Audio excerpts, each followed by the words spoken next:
చెప్పేది మంత్రదండం ఎవరని చెప్పరా? ప్రత్యేక ప్రతిపత్తి అన్నది నష్టపోయినటువంటి ప్రజలకి ఆర్థికంగా వెసులుబాటు ఇవ్వడానికి అన్నిటికీ కలిపి కోడ్గా మనం భావిస్తున్నాం. మీరుగానే లేకపోతే మిమ్మల్ని ప్రత్యేక హోదా అంటే ఏంటని అడిగితే 190 మంది చెప్పలేరు అసలు. ఒక ఉదాహరణ చెప్తాను. ప్రధానమంత్రి గారు సభ సాక్షాత్తు ఏం చెప్పారంటే, వెనకబడ్డ ప్రాంతాలను గుర్తించి బుందేల్ఖండ్ తరహాలో మేము సాయం చేస్తామని ప్రత్యక్షంగా బుందేల్ఖండ్ మాట వారి నుంచి వచ్చింది పార్లమెంటు సాక్షిగా. నా దగ్గర బుందేల్ఖండ్ జనాభా, బుందేల్ఖండ్కి వారు ప్రకటించినటువంటి ఆర్థిక సాయం వివరాలు ఉన్నాయి. బుందేల్ఖండ్ జనాభా మధ్యప్రదేశ్లోను ఉత్తరప్రదేశ్లో మొత్తం 13 జిల్లాలు. 13 జిల్లాలు కలిపి బుందేల్ఖండ్ జనాభా 1,83,00,000.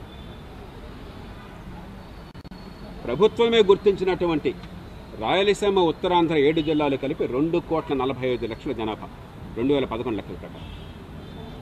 బుందేల్ఖండ్కి తలసరి 4,000 రూపాయల సాయం అందింది. అంటే మన 2,45,00,000 మందికి 10,000 కోట్ల రూపాయలు ఆ లెక్కన రావాలి. వారు చెప్పారు ఎంత వచ్చింది దానికి. ఆ మొత్తానికి ప్రత్యేక ప్రతిపత్తి అంతా మరొకటి మాటలు, కానీ వాస్తవాల్లో కడతాం. మీరు చెప్పిందే కదా, ఇప్పుడు కూడా కట్టుబడ్డామంటున్నారుగా.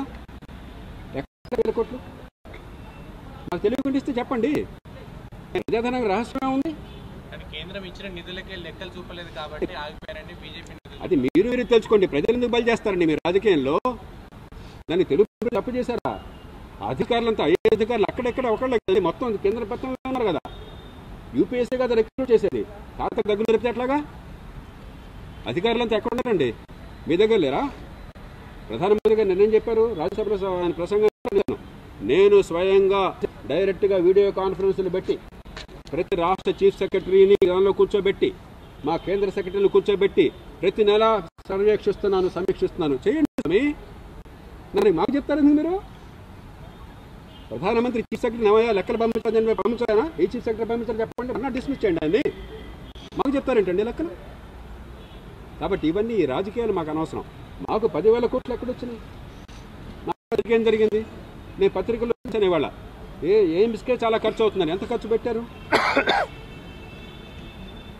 అట్లాగే పన్ను రాయితీలు ఇప్పుడు ఇవ్వడం లేదన్నారు. వాస్తవం కాదు. ఈ మధ్య 27,000 కోట్ల రూపాయలు అదనంగా పన్ను రాయితీలకి దానికి పదం మార్చారు జీఎస్టీ వచ్చిన తర్వాత. బడ్జెటరీ ఎడిషనల్ బడ్జెటరీ సపోర్ట్ అన్నారు. ఈ మధ్య ఈశాన్య భారతంలో రాష్ట్రాలకి, ఇతర రాష్ట్రాలకి ఈ మధ్య ప్రకటించారు. 2017లో ప్రకటించారు. మరి ఆంధ్రప్రదేశ్కి ఇవ్వడానికి ఏంటి పన్నుల రాయితీలు? కొన్ని కూర్చోబెట్టి కనీసం రాష్ట్ర ప్రభుత్వంతోనూ, పవన్ కళ్యాణ్ గారి పెద్దలతోనూ, రాజకీయ పార్టీలతో కూర్చుని ఇది అనుకున్నాం, ఇది సాధ్యం, ఇది కారణంగా కష్టం ఉంది, ఇది చేద్దాం ఉందేమన్నా? లేదు. అది ఎట్లాగా ప్రజాస్వామ్యం? కాబట్టి మీ సాంకేతికమైన అంశాలు లెక్క చెప్పలేదు, మాకు ఎస్టిమేట్లు ఇవ్వలేదు, యూటిలైజేషన్ సర్టిఫికేట్ ఇవ్వలేదు, ఇవన్నీ చాలా బ్యూరోక్రాట్స్ మాట్లాడుకోవాల్సిన మాటలు.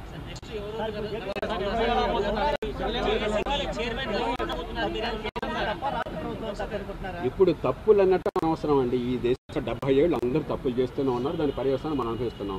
ఓటు వేసింది మనం, పన్నులు కట్టింది మనం. తప్పులు తినడం ఎందుకండి? ఇంకేం జరగాలి ఆలోచించాలి. మనకి ఎవరు మిత్రులు కదా, ఎవరో శత్రువులు కదా, అందరూ మన వాళ్ళే. వీడెవరు ఎక్కడి నుంచి వచ్చినాడు కదా, మన దేశంలో మన మధ్య నుంచి వచ్చిన వాళ్ళే. ఆ పాపంలో మన అందరిది భాగస్వామ్యం ఉంది. కాబట్టి తప్పులు అనటం పవన్ గారి ఉద్దేశం నేను అనుకోవట్లేదు, నాకు ఖచ్చితంగా ఆ ఉద్దేశం లేదు. ఏం జరగాలో ఆలోచించాలి. అంటే ఇది ఇంకా మేము కూర్చొని ఎక్స్ప్లోర్ చేయాలి. ఆల్రెడీ మేమ్స్ అనుకున్నాం, ఇంకా మేము కూర్చొని మాట్లాడి చేస్తుంది. ఒక ప్రెస్ మీట్లో ఇది తెలియదు కాదు. ఇది ఫస్ట్ ఇనిషియేట్ చేసాం ఈరోజు. నిన్నేమో ప్రపోజ్ చేసాం, ఈరోజు వాళ్ళు సుముఖత వ్యక్తం చేశారు. కాబట్టి today initiated the process. Telugu రాష్ట్రాలు ఇప్పుడు ప్రధానంగా ఏపీకి సంబంధించిన సమస్యలు, విభజన చట్టానికి సంబంధించి కావాల్సిన ఈరోజు అదనంగా తెలంగాణకు సంబంధించి కూడా మేము ఫైట్ చేస్తామంటారు. రెండు ఉంటాయా సార్? ఒకటి ఉంటుందా? ఏది ప్రధానమైంది? వీటన్నిటి కూర్చొని అంటే మాకున్న ఈరోజు నేను ఇనిషియేట్ చేసినప్పుడు ఈ రోజున మేము వచ్చిన అన్ని మాటలు 2 రాష్ట్రాల గురించి వచ్చింది. నేను ఎవరు లైక్ మైండ్ ఒకసారి కూర్చొని డిస్కస్ చేస్తుంది. ఇంకా ఇప్పుడు ఇనిషియేట్ చేస్తాం ఈరోజు కూర్చొని. కూర్చొని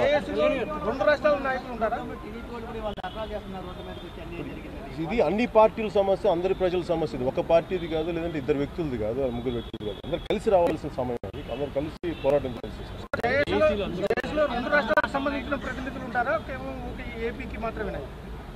మరి ఇప్పుడు ఎగ్జిస్టింగ్ జేఏసీస్ ఉన్నాయి తెలంగాణలో.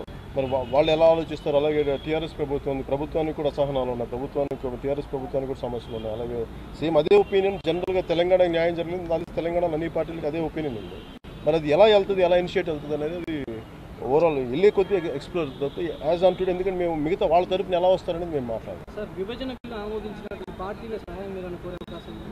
పార్లమెంట్లో విభజన బిల్లు ఆమోదించినటువంటి పార్టీల ఇది పార్టీలు జాతీయ స్థాయి పార్టీలు కాదు, ఇది ప్రజల సమస్య. ఈ ప్రజలను రిప్రజెంట్ చేసే అన్ని పార్టీలు కూర్చొని కలిసి రావాల్సిన సమయం. ఎవరిని కలవాలనుకున్నా ఫస్ట్ ఇనిషియేట్ చేయాల్సింది, ఫస్ట్ ఇక్కడ ఒక కలెక్టివ్ వాయిస్ చేసిన తర్వాత ప్రధానమంత్రి గారి దగ్గరికి ముందుకు తీసుకెళ్ళాలి.